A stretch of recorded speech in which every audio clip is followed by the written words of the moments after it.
Yo, yo, yo. It's your boy High Five Vega. This is Reverse Polarity, episode 52, I believe. And I'm joined. I feel like it's been 52 for like the last 5 weeks.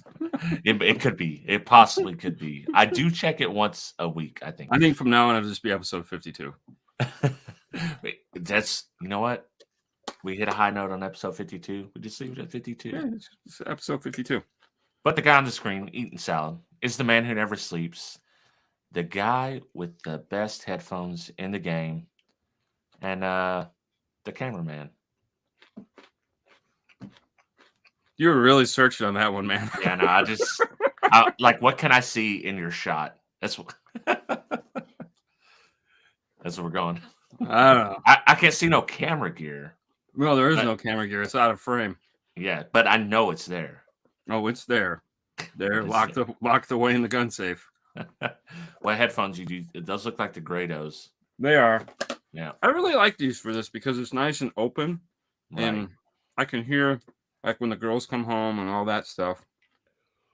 And they get a little circulation on the earlobes. Oh, just so you know. Living Loud with Andy says, "What's up, Vega?" I'm not even here. Yeah, just man. We're boys. Hey, we're boys. Listen, sometimes I can be more popular than Dean. Always. That would happen every time. You'd walk in like, oh, hey, look, it's High Five. I mean, no one's standing next to you. That's what happens when you're in the middle of the room, you know? Yeah. Well, see, it's like, here's what I do. I'll be like, I come in and they're like, can you take a picture of me and Dean? Yeah, man, no problem. I got you, bro. Well, it's just like, okay, I look at it as the extremes. Like, everyone notices Fernando right away. Yeah. Because he's short. Just what he is. I'm not calling him short. He's just physically, his attribute is of short, not high, not tall. And I'm normal height. I'm that average, 5'7", 5'8", 5'9", whatever. One of those three numbers. Yeah. And I'm pale, and I look like most, average people. So I always tell people, well, just look at the ground. You'll know it's me. I'll be the only idiot with these stupid shoes on where you can go, oh my God, you got stuff between your toes. What the hell? I thought people quit wearing those in the 90s. I didn't even know they existed in the 90s. Yeah, man. That's when I first seen them. But really? I lived in California in the 90s, so. Oh, you were way ahead of the game. I mean, they're not even from the U.S., so I mean, it's like, Vibram is they're European of some sort. Yeah, he is like 4'11". No, I think he's 5'2". I want to say he's 5'2". Yeah, it's either 5'1" or 5'2". Well, Cassie is 5'3". Oh, she's taller. Pretty close. They're pretty close. That's what I'm saying. It's either 5'1", 5'2", something like that. Yeah. It changes depending on its mood. It's what kind of? If he's got the, sometimes you got to have the thick heel shoes. No, if he's like this. Oh, yeah. But he did not look like that in the back of the Rockford Fosgate demo vehicle. Oh, he fit fine. Dude, let's just skip to the end. Okay. Mando was having the time of his life in there. Oh, yeah. Dean looked like you were being tortured? Yeah, sodomized. Yeah, I was. It felt like it was. Dude, it was just hit me right from the backside. Yeah. Oh. No, that was, it was funny too, because for the most part, that video is edited in order of how things happened as the days went on. And that was legit. The last frame of the shoot was that, we came back Friday, just to wrap up, get any BRoll stuff, get any side little pieces we need. We did an interview on Friday, but everything that, like, because I've been doing the dailies and looking at them, and there was a couple things I didn't like, and so I was like, hey, we need to go back and like reshoot this. And then the last thing we did was went into the garage. Let me tell you what, going into that garage, you guys have to understand something, that every piece of that footage has been like this. They've had it for 2 weeks. Yeah. Just going through. There was 2 plans of release. the Friday after Thanksgiving or yesterday. Those Right. were my two, and we were trying really hard to do the Friday after Thanksgiving and or Thanksgiving, just because that was like that would be long weekend, it'd be fun. People are gonna be sitting around, and you might have an hour and a half to watch it. No, it was like, look, it's great, it's perfect. I want to watch it one more time. I was like, okay, hey, whatever, it's all good. Yeah. But filming in that garage, like they're like, okay, so like you can film this area here, but you can't film that area there. You can't film this, can't be in the shot. That can't be in the shot. I'm like, so if I put the camera right here on a tripod and I line it up, I have about 40 degrees of this that I can do. And they're like, all right, let me see. All right, that'll work. And I'm like, look, this other stuff is so far out of frame, it won't even matter. And okay, that's fine. But then we went live in the garage, that was even harder. Danger zone. Because it was like trying to make sure that, Fernando's like literally, if he wasn't in the shot, he was walking behind me, looking at the monitor because I was talking, and he's looking in the corners to see that, kept all the secret shit out of the shot. It was funny though. Well, to be fair to them, I mean, you have done it before. Yeah. Nobody knew, but you done it before. Oh yeah. Yeah, we let the cat out of the bag. I mean, So like, yeah, not on our watch, bro. Not this time. No. Oh, so what's like? How people been talking about it? Have you seen or heard anything about? I mean, I read the comments, and there was only, there was only one douchebag so far. There's always gotta be one. Yeah, that one guy. Oh, this stuff is crap. Yeah, he probably didn't even watch the video. He probably just made some stupid comment. Like, oh, this stuff is crap, and never buy this garbage, and blah blah. And I was like, delete. It's like they give me the option to delete. I'm gonna delete you because guess what? It's my sandbox, and I don't like your toys, so go away. But no, I mean, everyone. I mean, the thing. I mean, even for us, man, while we were filming it, we were just like, I can't believe that you guys are giving us this amount of access. Like, this doesn't like. This is not Rockford. You guys have literally gone from no, you can't come past these doors to no, here's everything. Because I mean, even when we walk in the beginning, when we walk into the lobby. When you're standing in the lobby, there is physically no way for you to see anything of anything. Like, you can look down a hallway and there's a wall. You can look down the other hallway and it just seems to go forever. And it ends in like an office that you can't even tell because so it's like, I mean, they hide everything, man. There's nothing you're going to see. And there again, even when you're walking through the place, like if you were able to get escorted through to a specific area, you'd never like you were talking about Kicker last night. Like, they have just trays of shit sitting everywhere that it's like, it's like stuff on people's desks and there's if you walk through engineering at Kicker, the likelihood of you seeing something you're not supposed to, pretty high. There's landmines everywhere. Yeah, it's pretty high, Right. But at Rockford, no. There's I've got it. Okay, let me sidejack us here. This goes in when I was a kid, probably about 11-ish. We had a Deja Vu down the road from our house. You know what a Deja Vu is? Is that a strip club? The strip club. It has 99 beautiful women and one ugly one. I think we still have one here. I didn't even know it was a chain. Yeah, so we kind of lived like adjacent to downtown. So we lived in the suburb, but we could ride the bus and get there really quick. Okay. Me, my little brother, and our group of buddies, we used to skateboard, rollerblade downtown, ride the bus. We had this idea like, hey, we're going to go on Deja Vu. And here's our plan. There's 5 of us. Okay. Not all of us are going to see boobies. One of us might get to if we all run in here at the same time. They can't stop us all. It turns out they could stop us all. Yeah.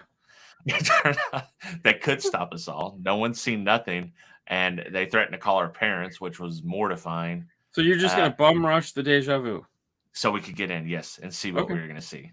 And so the plan like Failed miserably. failed totally. And this is like the Rockford approach. So if this was kicker, I might have seen something. Yeah, yeah. Well, I mean, to be fair with kicker, I mean, like just getting past the so like when you get into kicker and they have the whole museum, and then you have to go up the stairs, and then they have the double glass doors, and then they have the security guard sitting at the counter, and Yeah. everything around him is like you'd have to go past him to go up the stairs. You have to go Yeah. past him to get into the new museum that's coming, and then there's more double doors. So it's not like you can like make a run for it. There's several doors that you have to get through in order to get into kicker. And there again, I think in the kicker video, Joe, my buddy Joe, is who's opening the door for me to invite me into the kicker. And yeah, so I mean, but kickers, they're two totally different facilities and two totally different ways of doing things. Right. And to us, it was, I liked what Rockford, I like them both. Don't get me wrong. I have no favorites here, but I like how Rockford was able to have the benefit of looking at the kicker video and the audio control video and going, all right, there goes the dog. Right. And let's figure out what we want to do. And instead of, this is what, they planned it out. They had a plan for us to come in, and they're like, so here's what we're going to do. And I'm like, no, no, we can't do that. Fuck yeah, we can do that. Yeah. Because we really, I mean, it was like, and that's the other thing with these, like both these companies, it's like trying to plan some shit. And like, for a company that sent, like, these companies send way too many emails back and forth to one another. Right. But when it comes to like us trying to get like shit nailed down, it sounds like every corporation I've ever dealt with in my life. Yeah, like kicker was like the day before we were scheduled to come in there, and they're like, "Oh yeah, we're gonna do everything." I'm like, "Oh, okay." And Rockford, Eric sent me this like, "All right, so here's the plan for the trip," and okay. Sounds good. I'll pay as much attention to it as I paid to the kicker one, because it was like, you got, you're gonna let us do something, I hope. Like, listen, man, this I've got some camera gear. Yeah. Let me in there and let me see some stuff. That's what I'm trying to do. It was funny. One of the guys was like, I need more of this. I know there has to be some B-roll. Hello from South Alabama. Hope you guys are doing well. Well, thank you, TM Taco. Appreciate it. It was funny because I was thinking about it, and I was like, there probably is, like, because obviously we didn't, there's a lot of talking that happened before we started getting to the meat and potatoes of the conversation, because I had to, you can't just sit down with an engineer and go, all right, tell me, what do you do? You can't do that, because they're not social. That's not how their mind works. No, they're not social people by any stretch of the imagination. So lucky for me, I can talk to people. And so it was funny because Eric, at the end of one of the days, Eric was like, dude, I don't know how you do it. I was like, do what? He goes like, dude, everyone that was talking to you was just like I can't get people to open up like that. I know these guys. And I'm like, and you had a fucking camera over your shoulder. And I was like, I don't know. I mean, I know what I need out of them, and I just get them psyched up to do it, And I was like, I wonder if, like, as far as like B-roll or like bonus footage would go, it would just be all of the weird conversations I'd had to have with these people to get them like excited to tell me what it is they do, Yeah, man. I mean, I did notice there was a lot of new people, like a lot of people that so they got like a lot of new blood in there. I was like, wow. I seen 2-3 months, and then of course Eric Russell's been there since God created. Yeah, he's been there 26 or 27 years. Did they have a cool museum like kicker? No, they don't. Rockford uses every square inch of their facility to its maximum. Now, there are products that are scattered throughout the place. Like, there was one thing I was really bummed, but the footage just didn't work for anything we had, where they had all their woofers in like a row from like the HD and whatever came before the HD all the way up to the T woofer now. And it was really cool how but Fernando didn't shoot it right, and it's okay, it happens. And so it was like I couldn't use that footage, but there are products all throughout the place that are, but there's not one central museum for them, just because they just don't have the room. The facility is like where the cars are stored is a new facility that they just acquired, because it used to be there used to be somebody in their parking lot, and that company finally left, and they were able to get their hands on the building. And that building is where they store all their cars on site now. And then they also turned it into a studio. Oh, hey, my bad. They have a studio there, which we actually did a video while we were there. If you saw the interview we did with Bill Jackson, that's their studio. So that's set up to be a studio. They have mics and they have all that, so it's very Kicker-esque as far as that goes. Just they didn't spend nearly the money that Kicker spent on. It was funny too, because I was giving them a hard time. I was like, "Y'all are slumming it here. I mean, you should see what Kicker has. I mean, and I'm just, oh yeah, I'm just going through it, because we bring, even though we didn't really need any of it, we still bring like our A10 Mini and stuff to where if we had to do a live show, like we could." But I was like, do you guys want to know how to use this thing? Because you really need one of these. And they're like, we sat down and I showed them how to work it, and they were just like, oh my God, this is so awesome. And I'm like, okay. But the funny thing was, so in that same building, they also have, which there was a shot in the video of it, they have a full like white room. That is where now they shoot all the videos. Like anytime Eric is doing like the how-to videos and stuff like that, it's just beautiful. Sound dead white room with all this cameras and slides and lights. Okay, just share the Dean Fernando bad footage. Real okay. I'm gonna go through it and see if it's something that I can do. But what I don't see a lot of video content coming from Rockford. Although I haven't paid a lot of attention. I see product videos mostly, and I guess mostly that's what you see. Do. Yeah. So a lot of what you see from Rockford, like when I interviewed that team, because they have a whole team, a lot of it is commercials. They do a lot of commercials for dealers, right? Because they have a whole dealer program where they stream new commercials to a TV in your store.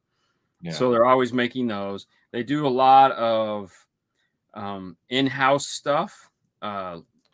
There's a lot of content that consumers don't actually see. They're more for the dealer side of things. Yeah. Which is funny. So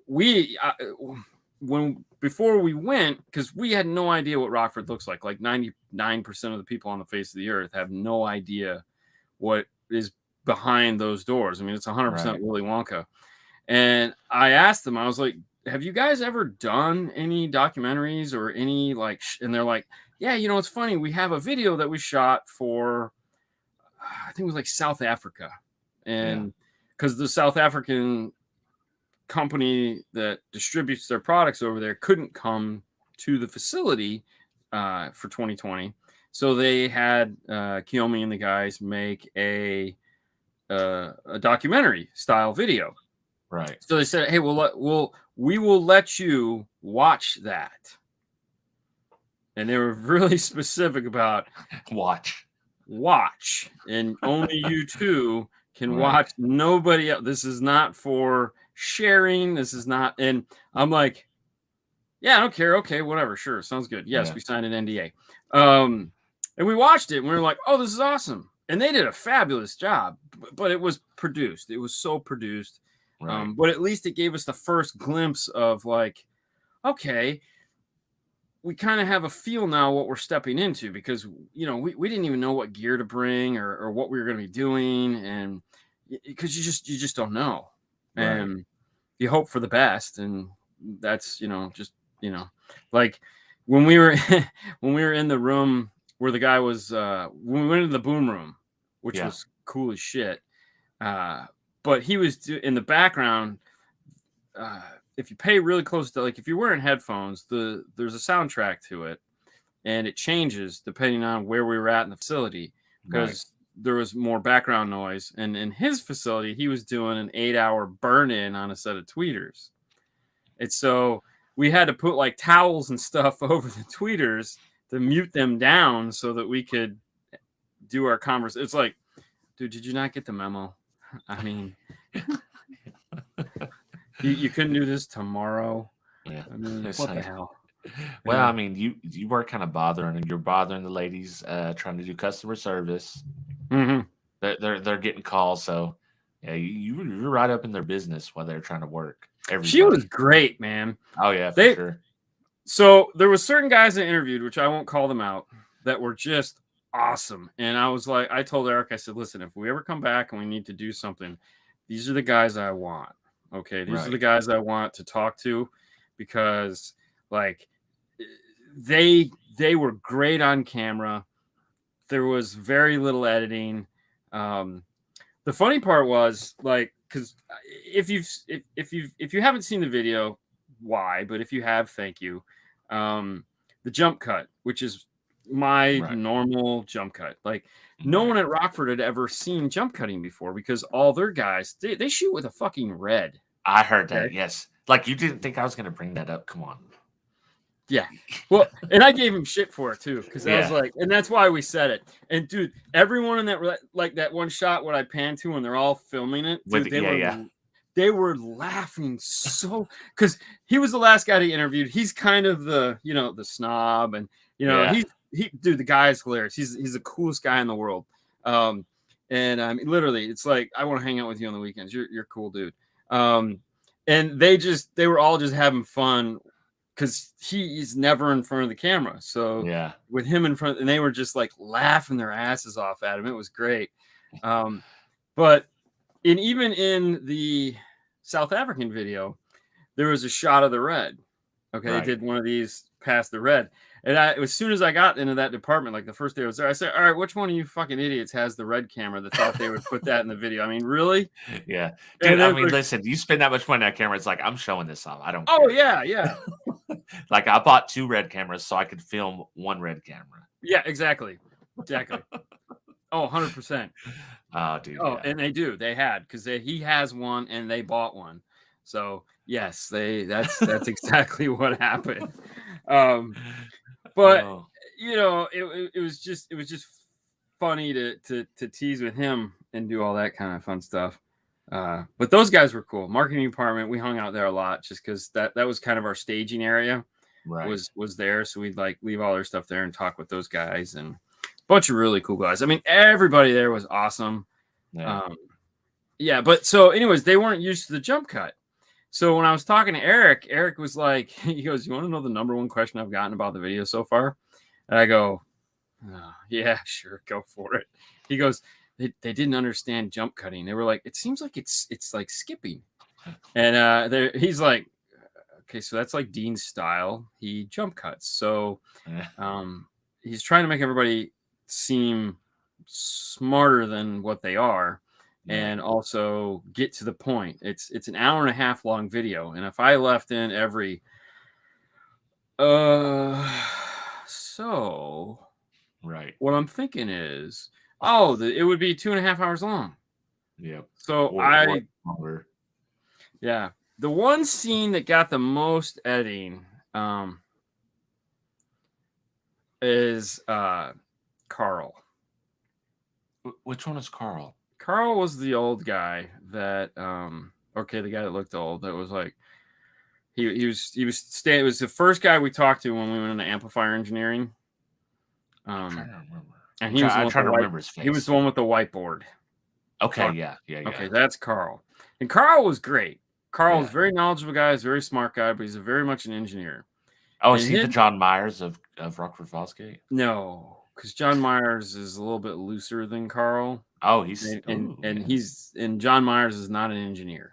No, John's John's a funny. guy. John's Yeah, a he's a dude. dude. Yeah, he is. You know, he's a dude, and John's fun, and this Carl's an engineer. Not that Carl isn't fun. We didn't get to hang like that, but Carl is an engineer, and Carl talked for an hour, half hour. Yeah. Talked for a half hour, and I had to go through that half hour and get 2 minutes of what got put in the video, because we covered a lot of stuff. Right. And it was like not necessary. But his segment was like the hardest to edit. And but the funny thing about Carl is Carl desperately wanted to be in the video by accident, I think, because there was 2 shots that I had to retake that he would walk in front of the camera. So we'd be filming, and then he would just do one of these like and then just kind of keep walking. And I'm like, seriously? Seriously? Yeah. It was hilarious. I just laughed because I was like, it's funny. Yeah, I mean, yeah. I you know, I didn't care. It didn't matter. But yeah, that is, you know, you got to. So nobody sees behind Rockford. That's the cool thing is people finally get to see what it's like in there, and you get to see like, hey, Rockford is also not just a big corporation. They have people working there, and we didn't get to talk to Eric Russell until the very end, because I was sitting there, I was like, all right, Eric's my dude. I know Eric.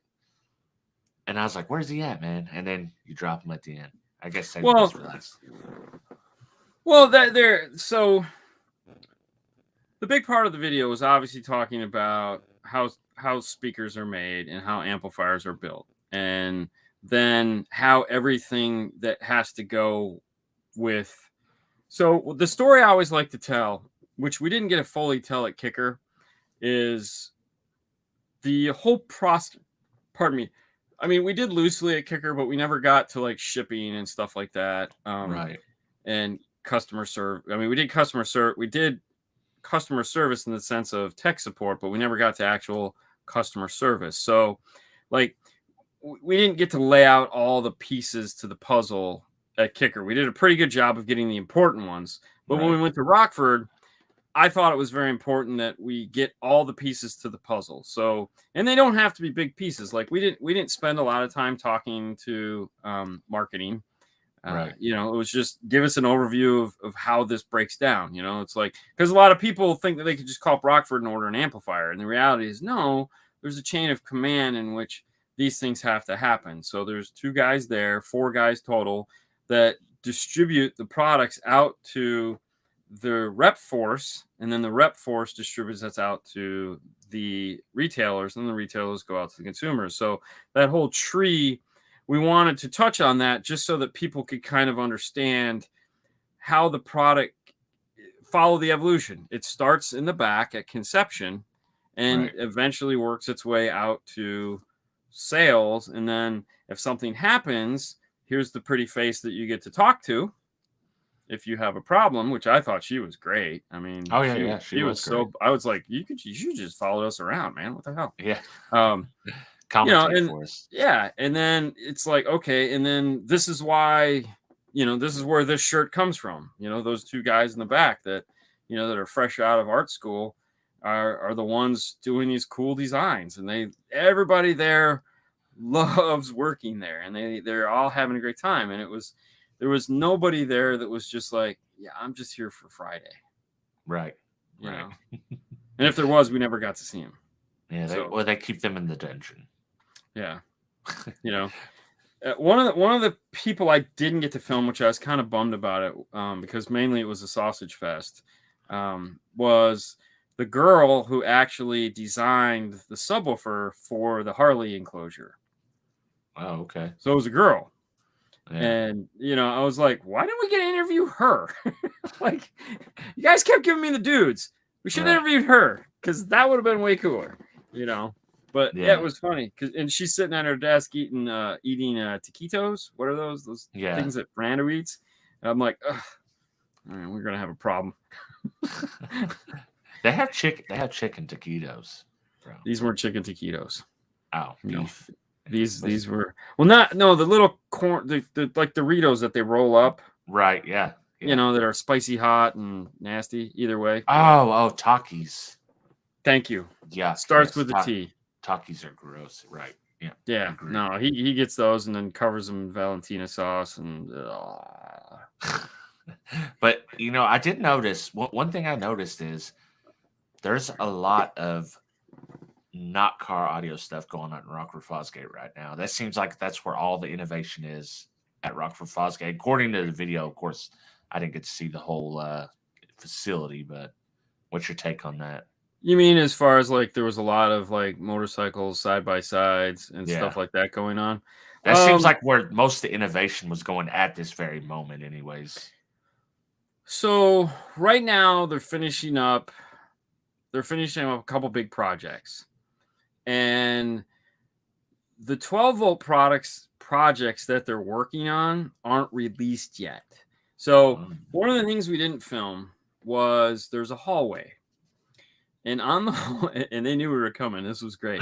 So on the hallway it's basically the hallway of where everything is and the like where it stands. Like it's released, it's gone. But there's like these 50 pictures on the wall of all the products that are being developed right now. And somebody had to painstakingly take the time to go back there and put white pieces of paper over all these pictures, except for like 3 of them that were products that were shipped. Everything else we couldn't film because they're products that are in development. And so I, of course, was doing this. Yeah. Let me see it all. Yeah, let me see it all. And so the 12-volt stuff that you're referring to is stuff that we couldn't film. Oh, okay. So, but listen, Eric, if you're listening, we need a DSP amp, dude. A DSP amp. Let's do it. Not in a motorcycle, in your vehicle, car, 12-volt.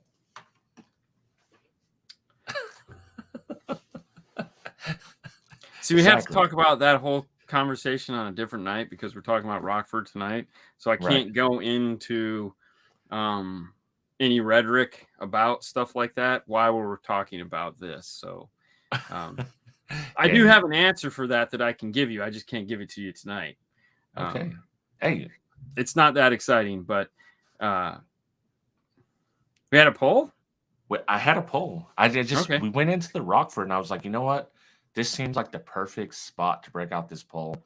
Yeah. And the poll is basically if you had to choose one of these companies for all your audio needs henceforth from this day forward, who you got? And I'm saying everything. So that's kind of why I picked places that do amps, speakers, source units.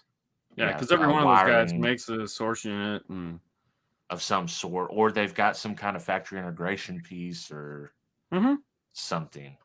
Except for maybe Sundown. I don't. But I wanted to include something for the Bassheads, you know. I think you have to.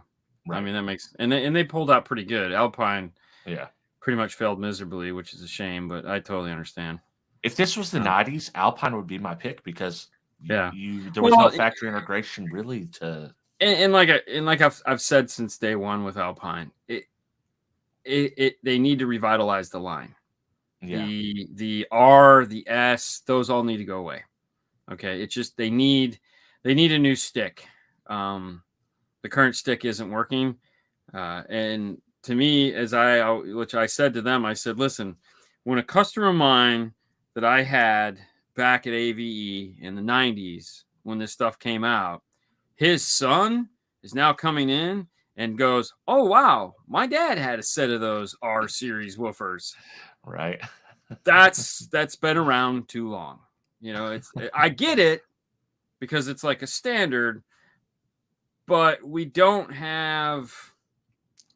that. We don't need that. Right. Hear me out. Type X coaxials sound amazing. I have no comment on that either. But they do sound amazing, but I have no comment on the X type.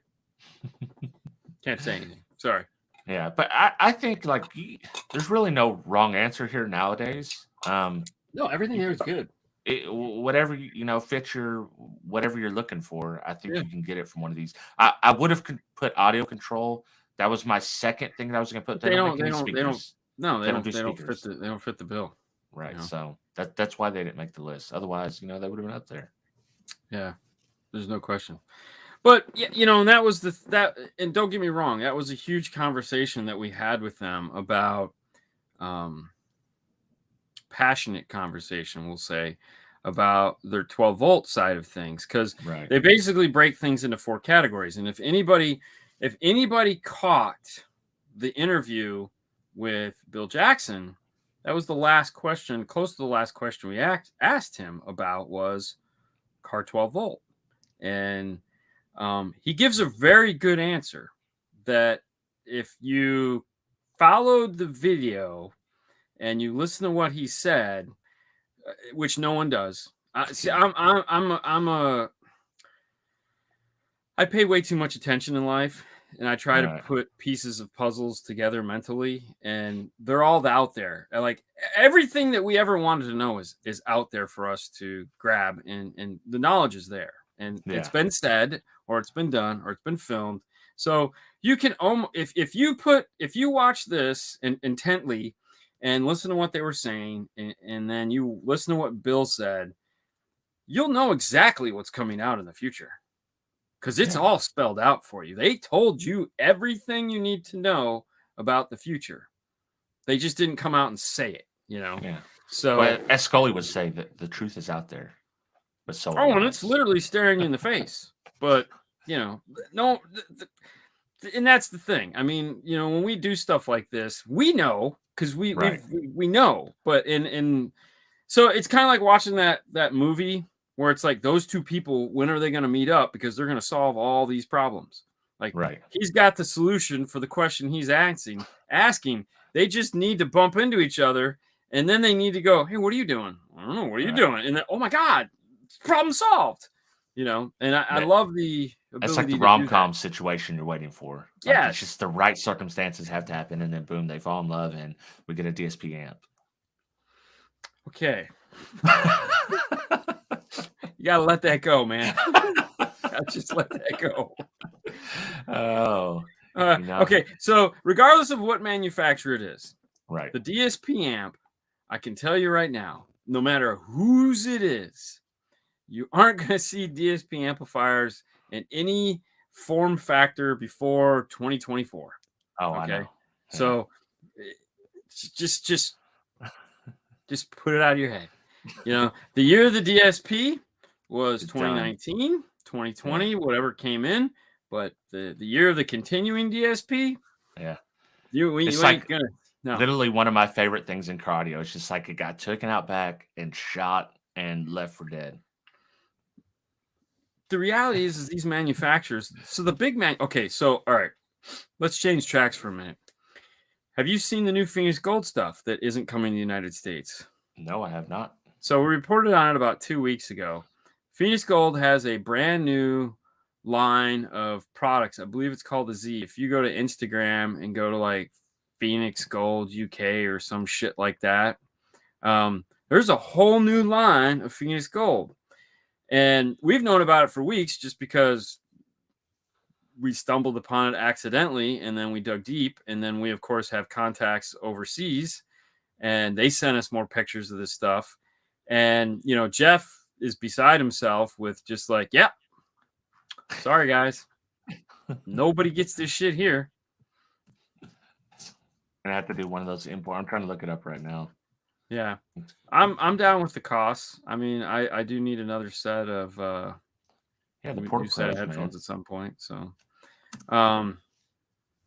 but it's they have all these new DSP amps. They won the 2022 some European award, but it's all stuff designed in Europe. I can't remember who the engineer was that worked on the project, but it's all DSP amplifiers. It's all these new European speakers. Just they're going to have a 6-channel, an 8-channel, a 4-channel. There's some giant new, like super expensive Class AB amplifier. I can't remember which one it was that's coming out. But all this awesome stuff is not coming to us. That ain't coming to us. You'll never see it. The market, I'm assuming that like the market is bigger over there for stuff like that for Phoenix Gold in particular. Yeah. I never see new Phoenix Gold amps in the wild on Instagram, on YouTube. Well, because I mean, all right, let's be honest. The day of the big amp is the day of the big amp in most applications. Right. Bassheads don't care. Okay, you guys just keep doing what you're doing. This is the exception to the rule. Right. You guys are gonna buy those big amps and rock on, baby, because square footage is not a problem. But for the rest of us, square footage is a big problem. Like I have those TI amplifiers at work. They're this big. Right. They ain't going in shit. I'm not selling that to nobody. We have the new G series amplifiers, which are a little bit smaller. Right. A little bit more compact. The MX is a nice size amplifier that'll fit. Like that 5-channel is pretty awesome.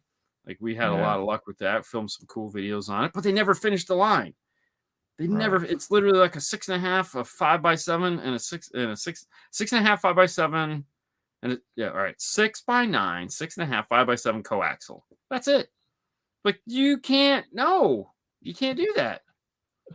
And I appreciate, like, I like smaller amps too. I like the size of like the JL Audio, like the VXI amps are a pretty good size for everything you get inside of them. But even the Q class is a decent size. They're not as small as some of like the it's about as big as you can get. Right. Like that 5-channel Q class is about the biggest you need to be. Right. And I think that's where, I mean, pretty much everybody besides people that are very much enthusiasts in a whole different situation, whether it be super SQ or super SPL, super loud, that's going to be exceptions. But for generally, I totally agree. I mean, don't get me wrong. I mean, this is Dean, your real thoughts on JP's amps. I saw them. I think they're cool as shit looking. I love big amplifiers. Yeah. If you want me to put them in your car, you have to be practical about it, okay? And most people aren't practical about it. They show up with these big amps, and they're like, I don't know where to put it. What do you mean?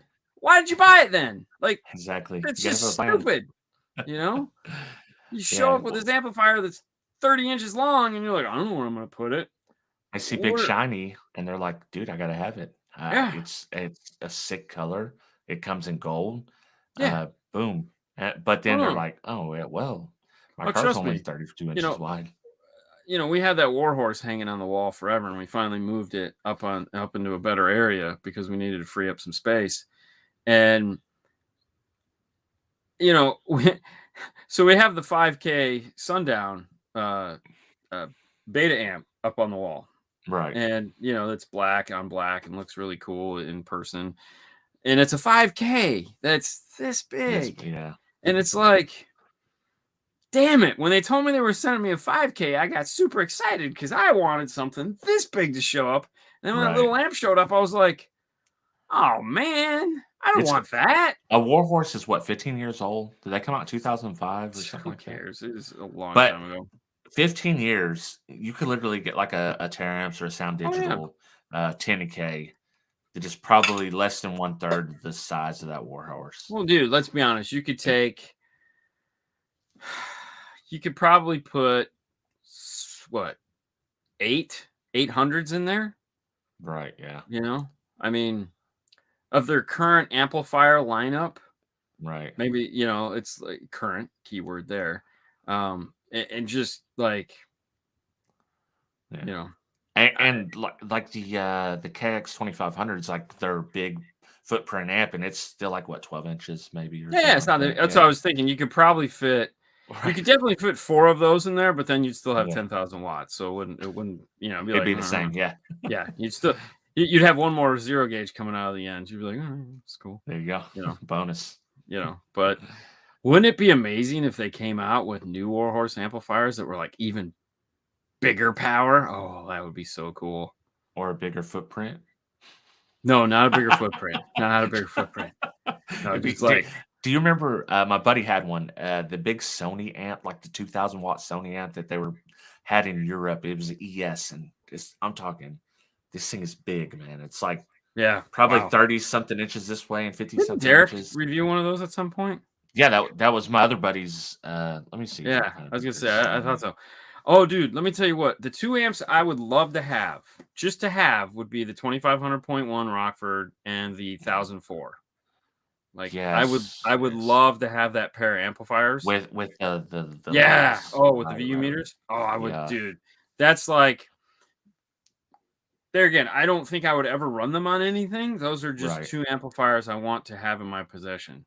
And you know, if Rockford wanted to be really nice to me one day for doing this for them, if they wanted to Send me send me that. those, Yeah, send me that. that would be awesome.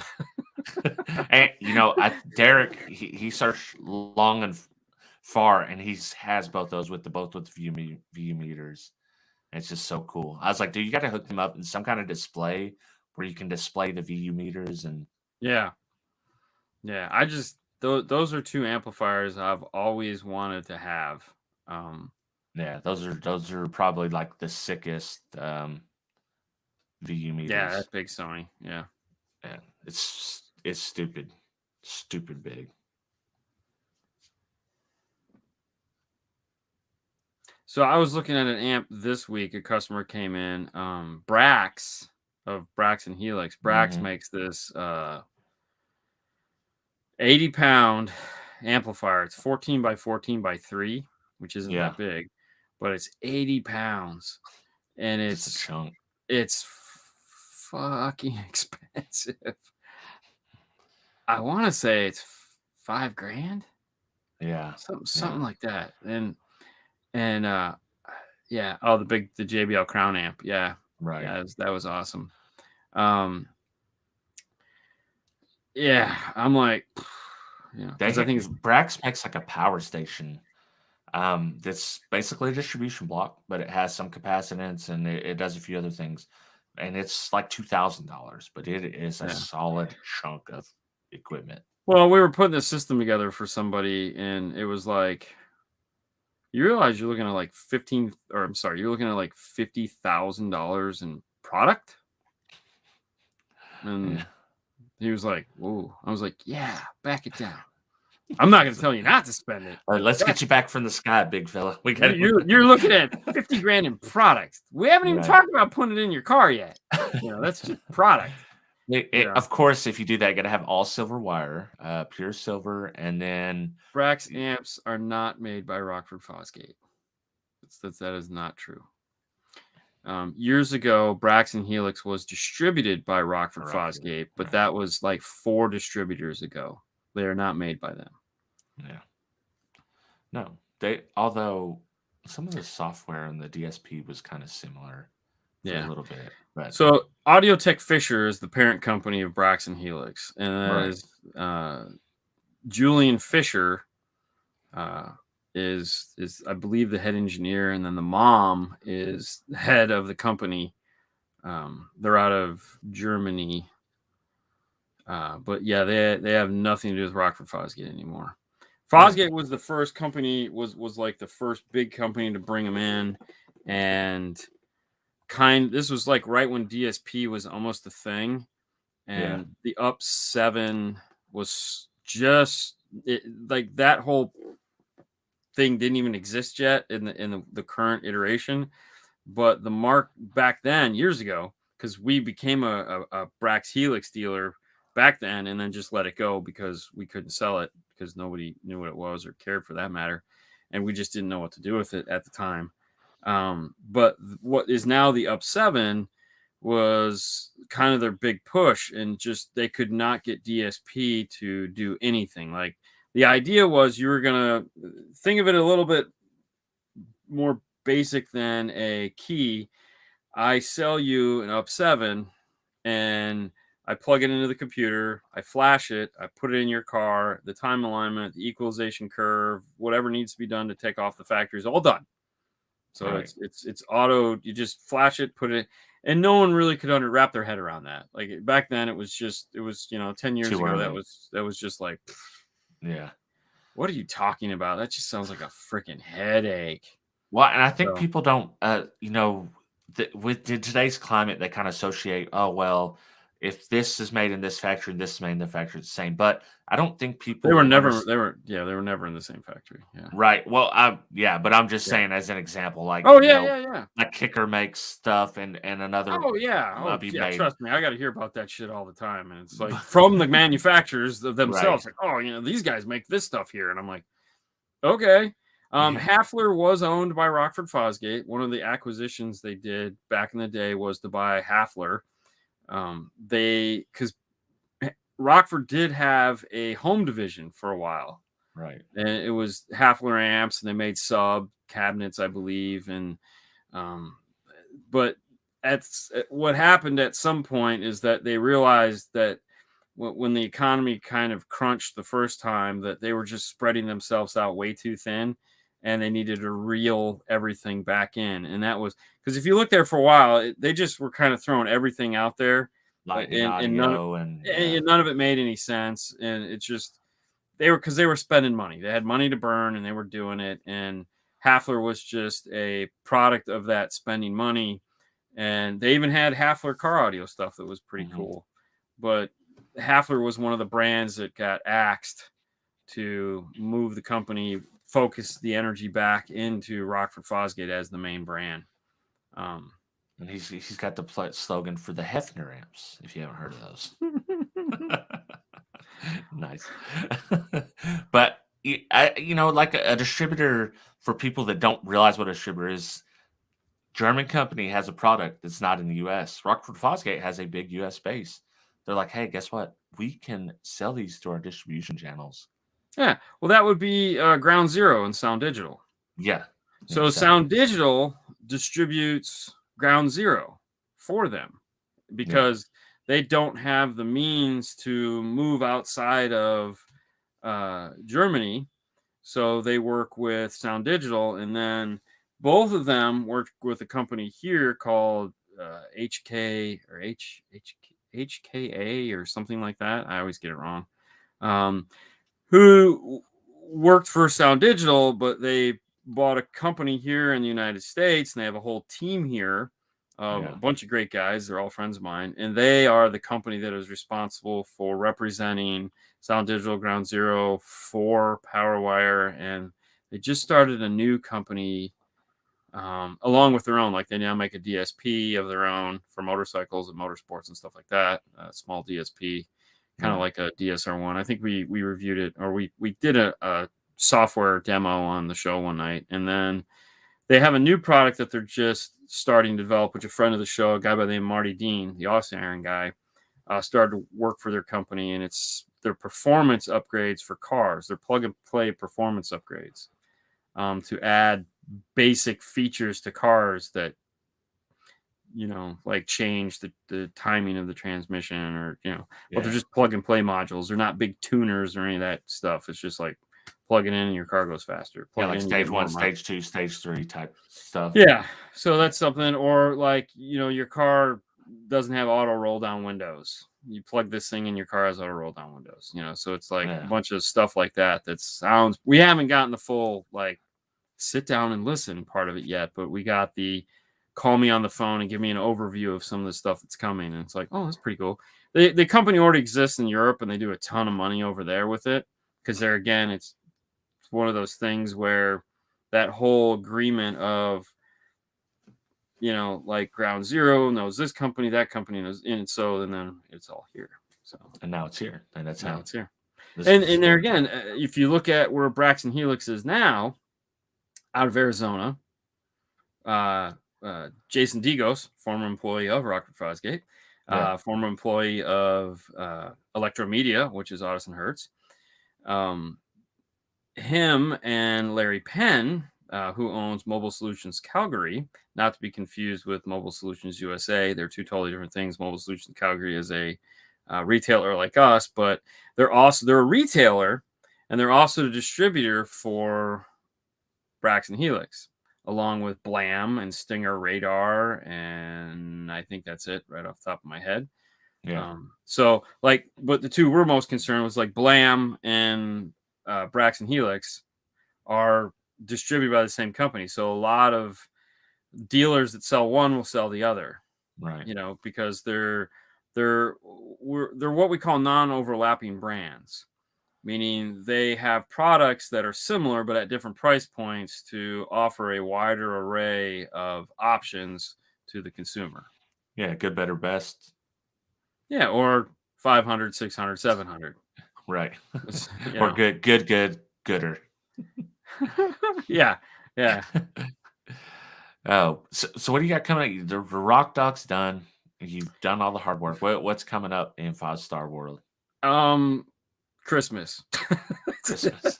Christmas, and when we get to shut down the YouTube channel for a couple weeks. That's really all I'm looking forward to right now. I'm desperately trying to get the IRTA website done. It's turning into way more because when I do anything, I want to understand it completely, because we don't want to just use it for the IRTA.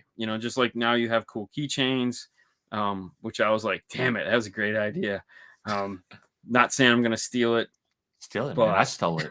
Steal it. I stole it. But either way, we want to be able to use the website for more than just the IRTAs. There's a lot of products that people have been asking us for over the years, and we just haven't had a means to do that. So doing the extra research and planning now, so that we can easily move into silly things when people go, I just want to buy the badges for the doors, or I want to buy that. So my life has consisted of trying to get through way overthinking this and making it a lot harder than it probably needs to be. But in the end, I'm hoping it'll be a much better product, and that's all I care about. So, well, and let's be honest, that stuff needs to get out of Sue's way. Oh, I moved it out of her way. Oh, did you move it out of her way? Oh, God, yes. Oh, yeah, it's out of her way. There's no question about it. But it just needs to get out of my life so I can order more of it. Exactly. And I can't wait to see, like, the logos be cool, the little 5-star logos to put on your speakers. I can't wait for someone to do a really bad install and then have the okay, those logos would be cool, but like heat shrink and stuff like that will never sell. And I don't think we'll ever sell like a branded 5. That's a tough one, man. Like, because that's literally your brand, right? Like, so I can't. There's certain things we can and can't sell just because the nature of the Smash Wars and all that doesn't make sense to sell certain things. Tchotchkes are fine, but people have always wanted to buy our heatsink. It's like, you don't understand. We can't sell it. It's part of what you pay for when you come to us to have us do it. If we weren't doing installs, or we were doing a lot fewer installs to where it was just like, like if Fernando and I were in a warehouse and all we did was like 1 car a month and that was it. And, that's fine. We could sell heat shrink because we're not, it's a business revenue for us, and it's not a big deal, but because we're not doing that and whatnot, I can't, I really feel the same exact way, because for one, the heat shrink is not cheap unless you were really printing it off yourself, or you're buying so much that, and even then it's not extremely cheap. So, and you kind of want to control your stuff, there's a lot of brands that sell the heat shrink, Well, it's funny now, it's like, I'm straight up going to tell you, we stole the idea from Mark, because WireCare went to Mark first. Right. As soon as WireCare went to Mark and I saw it, I literally was on the phone with them that next week going, hey, man, we need this. And they were like, okay. And I think a lot more dealers have done it since we've done it, just because. But I mean, I took they went to him first. If they would have come to us first, it would have been different, obviously. But they went to him first. But we've definitely done a lot more with the brand awareness and getting people to buy that stuff from WireCare. For sure. So it's pretty cool. Yeah, and we got the Wire Rule shout out in the latest video. Where's mine at? Here it is. Oh, in in Mark's video. Yeah, that was pretty cool. I seen him using it. He did a good install, but you know what? I don't know if it was Dean quality. If it was Dean, I can tell you exactly. You know exactly where. You know exactly.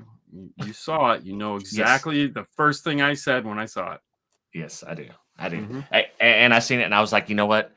Mark done it better than I would do it, but I know this is like the Dean OCD part is getting him.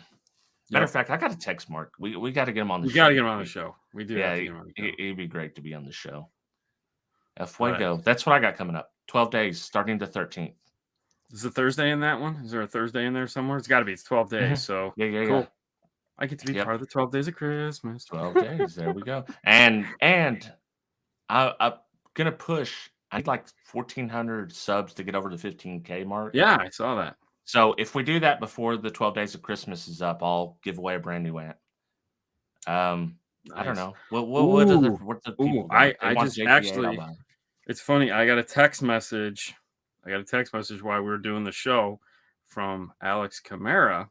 If you guys don't know who that is, shame on you. I'm not going to tell you. And it just says, "Hey, excited we have to give away." Ooh. So we are going to have at least one giveaway coming up for Christmas. You will have to jump through a hoop, but a really small hoop. You just have to like subscribe to some email and some shit. But and you don't have to pay $3,000 in shipping. So no, this will be a lot cheaper. David, look at David coming through right there in the end. Yeah. Yeah. So kind of figure out what we got going. They called me about this like a week ago and they said, "Hey man, we saved this. We want you guys to give it away." And I was like, and I told Fernando, and Fernando was like, "Can't we just buy one and keep that one for us?" I go, "No." He goes, "But we need that one. Can we give it away and then offer them money so we can keep it?" Right. And I was like, I mean, I'm not going to say no to that. Yeah. But probably going to have to say no to that. Damn it. But no, so we got some really cool. You guys are going to love it. You'll find out next week. And we'll talk about it next week, but I can't talk about it yet because I gotta tell Fernando that it's coming. So very cool. We're pretty excited. That's it. That's the show, huh? That's the show. I put the link. We're reviewing King Richard. King Richard. King Richard. Watched it, but not only that, we had a discussion last week on Sidejack about fruitcake. Oh, yeah, that's right. Jason sent you some fruitcake. Jason sent me some fruitcake. He's like, "This will not stand. I'm going to send you a quality fruitcake," and I have not opened it. I'm not going to lie. I'm a bit jealous. Okay. Listen, I have not opened it. I'm going to, as we go to break, I'm going to open it and cut a piece off. But I want to show you the box. It's like good to 2024 or something like that. It says right on the box. Yeah, fruitcake, it gets better with age. And they'll just like ship it in the mail. So I'm going to try it live on the show. We'll see how it tastes. And we'll see my live reaction, whether I like it or not. Okay. All right. We'll head over there and we'll see you guys in a few minutes. Thanks so much for watching on this one. We'll see you guys next week on the same bat channel. Same bat time.